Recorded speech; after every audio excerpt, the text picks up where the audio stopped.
So around this time, the 199 movie takes place here, after episode 16 and before episode 17. It is perfectly canon to the show, because after the movie and next episode, we're foreshadowed of our Sixth Ranger. But, getting back to the show, the Gokaigers are now up to 17 grand powers. And so, episode 17, what a lucky number. Our latest prophecy from Navi is to find an amazing Silverman, and cue Super Sentai fanboy Guy Ikari. No, we're not discussing his actor. We're discussing the character. And said character isn't just one of my, if not my favorite Sixth Ranger, but he is the reason why I'm a fan of Sixth Rangers.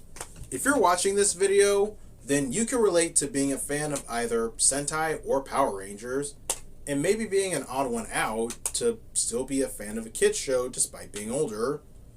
But seeing Guy, a fellow fan of Sentai, become one, it gave you a character you could relate to make you feel less alone, that it's okay to like what you like, and said character is now our Sixth Ranger.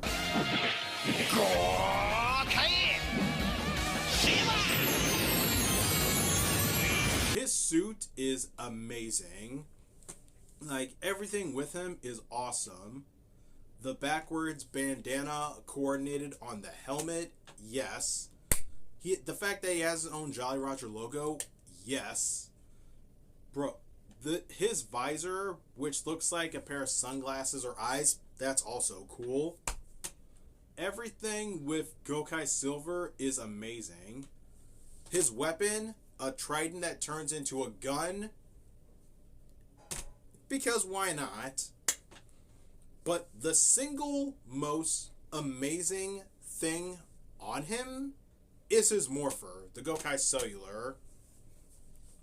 I had that toy once, the Super Mega Force version, and I bought it off of Thomas. Man, I wish I still had it, but I will search the depths of the internet for it. And so, but at least there's one interesting thing about the Gokai Cellular that I actually want to bring up, since now I'm talking about this show. It's the faces that are on the numbers. All 16 Sixth Rangers from then to now. And for the most part, this is fairly accurate. Even the odd ones like Deca Break and Magi Shine are included on there, which does make sense.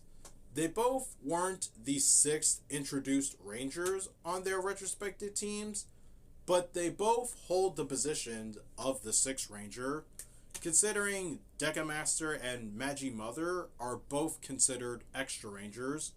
Well, one because they prefer to help out every now and then, and the other was comatose for majority of their show.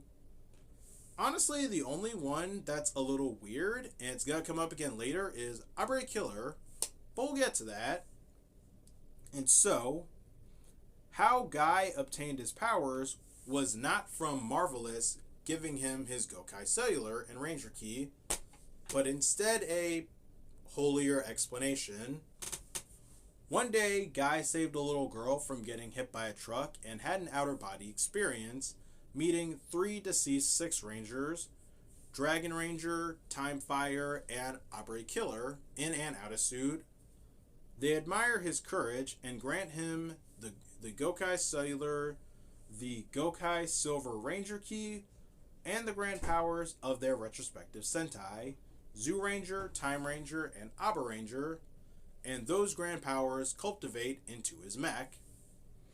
It was an interesting choice having those shows all relate to each other, because they all have something in common.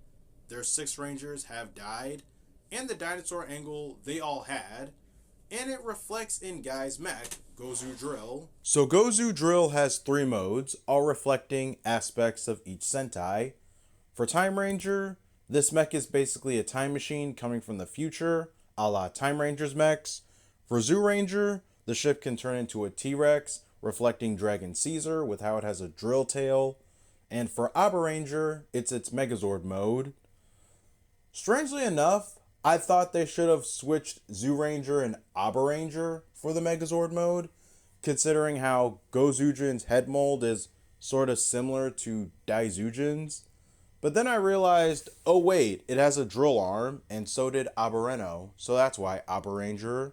So, Gozujin, not a bad looking mech. I quite like all the modes on it. For which one's my favorite, it's hard to say. The T-Rex one is pretty cool. I love the color scheme. I love that the T-Rex head can close up and form it on the other arm for special attacks. Like, Gozujin is actually pretty cool. I love everything with it. Episode 19, Armor of 15 Warriors. Guy discovers a hidden power when he needed to transform into either Gohan Gold or Gohan Silver and couldn't decide which one. So he becomes, well, both. Boom, did it! Had it both ways. No regrets. He fuses both keys together and created the Gohan Wings hybrid key. It's said that Sentai is on a break, canceled, whatever you want to call it, because I actually want to see a Ranger like that. One that's two colors split down the middle. I just think that would be awesome. But this episode is also where we get Gokai Silver Gold mode, when he fuses all 15 Six Ranger keys into a power-up for himself. So, Gold mode, I like it, but I also see the problems with it. Like, when I first started watching Gokaiger, I really liked Gold mode, but now seeing it later, it's like, I see the issues with it. Just all those faces slapped on the chest. You want to know what it reminds me of? Blade King form. But the difference there is that all the different symbols for Blade's Rouse cards were all over his body, so not just the chest. But maybe if Gold mode had that, like have some symbols like maybe on the arms and maybe on the legs and spread it out a bit on the chest, it would look a bit better, so it would look less, well, cartoony. That's just me at least. Gold mode is still impressive. I love the change in the visor and its finishing move, the Gokai Legend Dream, where some Six Rangers shoot at the monster while the others would just attack it straightforward, with Silver ending it off. But yeah, Gold mode, it's powerful, but aesthetically speaking, it could use a redesign. So, episode 20 is a good example for Guy's inclusion on the team. Because he knows his stuff, he can decipher prophecies for the Sentai nods they are, and will even encourage the others to learn about Sentai to better recognize each team and powers. And so, episode 20, by the way, is the Ginga Man tribute, and we go to the Ginga Forest and meet Black Knight Hyuga and Ginga Red, Ryoma. Bosco's the focus villain of this episode, and we see with his trumpet he could absorb grand powers from Sentai members. And so, aside from that, Hyuga spends the most time with Guy, and by the end of the episode, the good guys obtain Ginga Man's grand power and the Black Knight Ranger key, which was another key in Bosco's possession. And here's where we swing back to Abre Killer being on the Gokai Cellular. Like, because of Gokaiger, Black Knight's considered an extra ranger, but in all honesty, he should be a Six Ranger, especially over Abre Killer. And look, I love Abre Killer, but here is where it starts, the whole who is considered a Six Ranger, despite how few or more members there are on a team. And it really gets going next season with Go Busters. And shoot, for a while, Black Knight was actually considered a Six Ranger before this show. And shoot, This episode has Hyuga acknowledge Guy as a hero and fight for his Ranger Key. So what gives? Shoot, and as far as Abre Killer goes, he does fit more of the same ballpark as Geki Violet and Geki Chopper, where he's more of an auxiliary member of the main team. Or he could just be considered an extra ranger. There's nothing wrong with that, because honestly, Violet and Chopper are sort of like that, so I don't know, it just when he just, like, there's just a lot of things to consider. But yeah, Black Knight, he should be considered a 6th ranger. So, episode 21, Boken Red returns for Bokenger's tribute episode. They already have Bokenger's grand power after they acknowledge them in the 199 movie, but Akashi comes to them for their help to obtain a precious. This particular precious is called the Yumi Heart, and it's able to revive the dead, and the Zenyak end up wanting it too. By surprise, the ones who end up getting to the heart are villains from Bokenger, the Jaryu tribe. The remnants of the group use the heart to revive their leader, Ryuan. I'm not going to spoil too much from Bokenger, but I'll say it is possible whatever minions didn't die at the end of that show collected their leader's corpse and brought it to the cave. They get the heart back, and we see Bokenger's grand power be a manifestation of Daiboken. And after the manifestation, Gokaiger gets Daiboken's sword, and that's how they kill Ryuan. Episode 23 is the Go-Go 5 tribute, and we meet Go Pink for their grand power. We also get more backstory on Luca. Clearly she grew up poor, considering how greedy she is about money, but she also had a little sister who died on her way to get her to a doctor. It explains quite a bit of her behavior this episode, projecting those feelings on Ayam. And it fits when you mix it with Go-Go 5, because family was a big part of that show. And so now, episodes 25 and 26. Shushu no Sanjo Sanjo. It's the Hurricaneger episodes. And it's been a long while since I watched these episodes. This was the first time the Gokaigers were ever challenged above their level, because the monsters of these episodes are sons of 2 of the villains from Hurricaneger, Sandayu Jr. and Satorakura Jr. When did they have time to have kids? I don't know.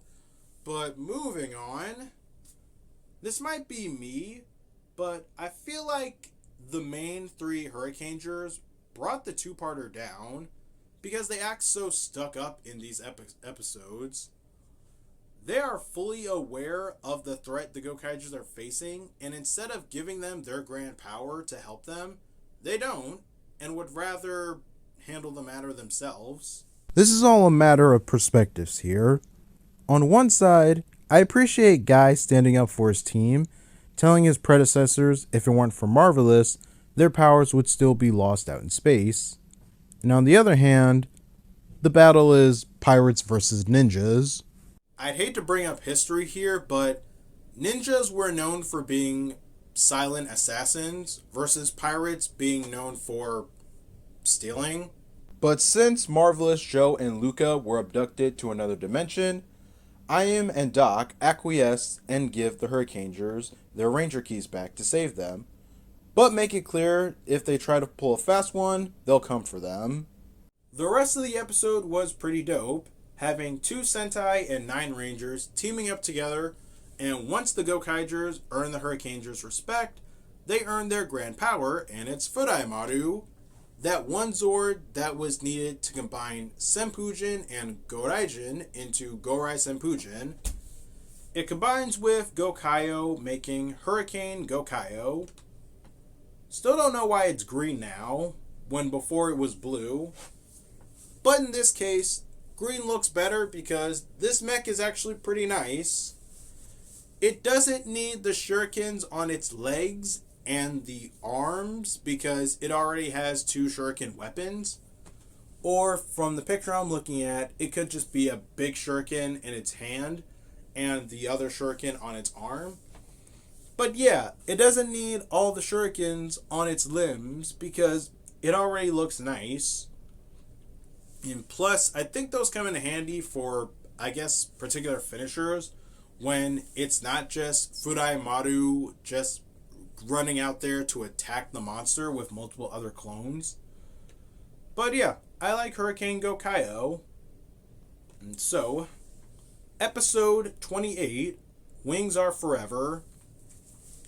Looking at Gokaiger really made me realize how much Sentai I've seen but have yet to review.